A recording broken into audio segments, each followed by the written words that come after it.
Hello student, हमारे गुरु कृपा channel में आपका बहुत बहुत स्वागत है।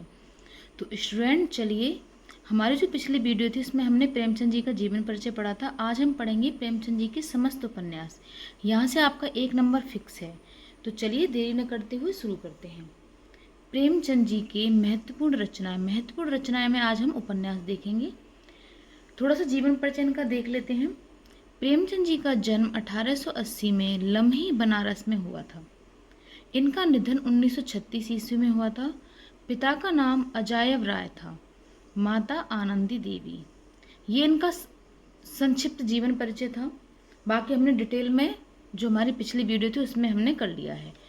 उर्दू में रचित एवं हिंदी में रूपांतरित उपन्यास, यहाँ से आपका 1 नंबर फिक्स है कि कुछ उपन्यास ऐसे हैं जो कि पहले उर्दू में थे, फिर बाद में वो हिंदी में रूपांतरित हो गए। जैसे बाजार ए हुस्न, ये उर्दू का है। हिंदी रूपांतरित किस नाम से हुआ? सेवा सदन। कब हुआ? 1918 में। तो क्वेश्चन यहाँ से ये बन सकता है, बाजार ए हुस्न का हिंदी रूपांतरित किस नाम से हुआ? तो आप क्या बोलोगे? सेवा सदन 1918 में रूपांतरित हुआ। नोट यहाँ पे ये है, प्रेमचंद ने इसे हिंदी का बेहतरीन नोवेल कहा है। यानी प्रेमचंद जी ने सेवा सदन उपन्यास को हिंदी का बेहतरीन नोवेल कहा है। ये इम्पोर्टेंट है, यहाँ से आप इसको पढ़ सकते हैं। दूसरा उपन्यास है जलवा ए ईसार। जलवा ए ईसार उर्दू का नाम है। ये जलवा ए ईसार हिंदी रूपांतरित वरदान नाम से हुआ। कब हुआ? 1921 में। जलवा ए ईसार का हिंदी रूपांतरित किस नाम से हुआ? वरदान नाम से हुआ 1921 में। नेक्स्ट है गौस ए आफियत। इसका हिंदी रूपांतरित प्रेमाश्रम। ये कब हुआ? 1922 में हुआ। चौगान ए हस्ती, ये किस नाम से हुआ? रंगभूमि 1925 में। अब यहाँ से कुछ इंपॉर्टेंट फैक्ट है।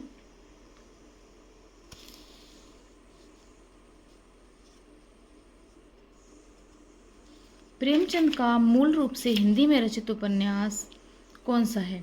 यहाँ से क्वेश्चन आ सकता है, प्रेमचंद का मूल रूप से हिंदी में रचित उपन्यास कौन सा है? तो हम क्या बोलेंगे? कायाकल्प। कब है ये? 1926 में है। अगर इसकी श्रेणी पूछे तो हम क्या बोलेंगे? राजनीतिक। यानी प्रेमचंद का मूल रूप से हिंदी में रचित उपन्यास कौन सा है? कायाकल्प है। कब है? 1926 ईस्वी में है। श्रेणी क्या है इसकी? राजनीतिक है। इसके बाद फिर इनके अगले उपन्यास हैं, जैसे वेरी इंपॉर्टेंट है निर्मला 1927 ईस्वी में। इसका विषय वर्णन भी पूछा जा सकता है। इसमें दहेज एवं अनमेल विवाह की समस्या को चित्रित किया गया है। किसकी समस्या को? दहेज एवं अनमेल विवाह की समस्या को इसमें चित्रित किया गया है। और निर्मला कब है? 1927 में है। इसी प्रकार एक गबन उपन्यास है 1931 में। भारतीय नारी की आभूषण लालसा का भी इसमें चित्रण किया गया है। यानी यहाँ से क्वेश्चन तरह तरह के बन सकते हैं कि प्रेमचंद का ऐसा कौन सा उपन्यास है जिसमें भारतीय नारी की आभूषण लालसा को चित्रित किया गया? तो आप क्या बोलोगे? गबन। ऐसा कौन सा उपन्यास है जिसमें दहेज एवं अनमेल विवाह की समस्या का चित्रण है? तो हम क्या बोलेंगे? निर्मला। और मूल रूप से हिंदी में रचित उपन्यास कौन सा है? वो है कायाकल्प। अब आगे हम चलते हैं। इनका उपन्यास है कर्मभूमि। ये कब है? 1933 में। आपको जितने भी उपन्यास मैंने पढ़ाए सभी की डेट आपको याद रखनी है।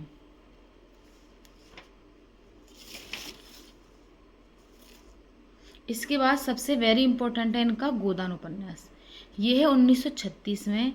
इसमें क्या है?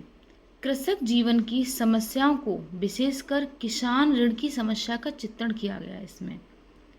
ये इनका अंतिम उपन्यास माना जाता है और सबसे भावुक कर देने वाला उपन्यास है ये। इसका नायक होरी है और नायिका इसकी धनिया है। कुछ इसके इम्पोर्टेंट पात्र हैं, जैसे गोबर। गोबर कौन है? होरी का पुत्र है। झुनिया गोबर की पत्नी है। मालती, मेहता, सिलिया, रूपा और सोना ये होरी की बेटियां हैं। अब एक इनका उपन्यास है जो कि अपूर्ण है। यहाँ से ये क्वेश्चन ही बन सकता है कि प्रेमचंद का ऐसा कौन सा उपन्यास है जो कि अपूर्ण है? तो हम क्या बोलेंगे? मंगलसूत्र। प्रेमचंद का अपूर्ण उपन्यास क्या है? वो है मंगलसूत्र। तो स्टूडेंट एक बार रिवाइज कर लेते हैं दोबारा से। प्रेमचंद, हम फास्टली रिवाइज करते हैं। प्रेमचंद जी की प्रमुख रचनाएं हम देख रहे हैं उपन्यास। प्रेमचंद जी का जन्म 1880 में लम्ही बनारस में हुआ। निधन का 1936 में हुआ। पिता का नाम अजायब राय, माता का नाम आनंदी देवी।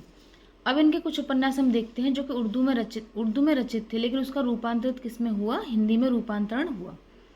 बाजार ए हुस्न, इसका रूपांतरण हिंदी में किससे हुआ? सेवा सदन नाम से हुआ। कब हुआ? 1918 में।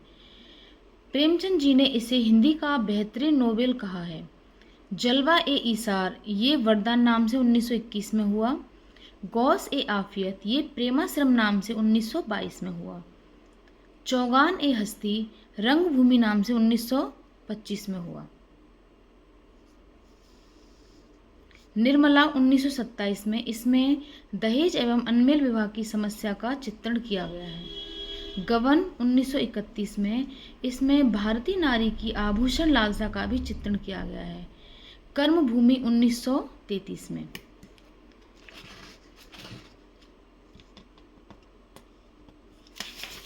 इसके बाद गोदान उपन्यास है 1936